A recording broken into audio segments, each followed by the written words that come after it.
Aristotle, who lived about 350 years before Christ, was a student of Plato's. He attended Plato's academy. Of course, Plato is, in a certain sense, the founder of philosophy. He was a student, in a certain sense, in an informal sense, of the itinerant gadfly Socrates, who was killed for asking too many questions and making a nuisance of himself, asking questions about what is justice, what is truth, what is right, how do you distinguish right from wrong on the streets of Athens. So Aristotle was a student of Plato.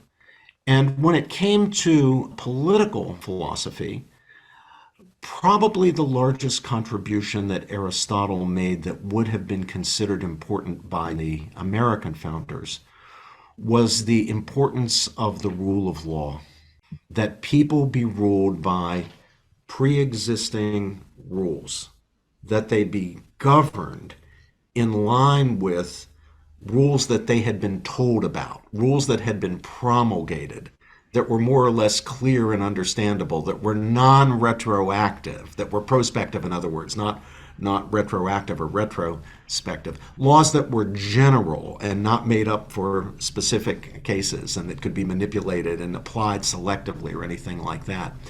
Aristotle really was the first great theorist of the rule of law. Now, as with so many things, he's picking up leads here from his teacher, Plato. But we get the first really systematic, I think, treatment of the rule of law. And for Jefferson and the American founders, the rule of law is fundamental.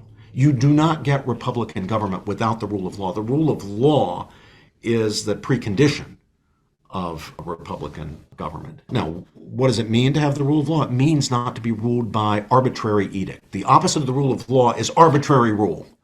The king just decides, or whoever the despot is, the dictator decides, you know what? I don't like what Jeff Rosen just said. Knock on his door at 2 a.m. and haul him off. Put him in jail. And when Jeff says, well, what crime did I commit?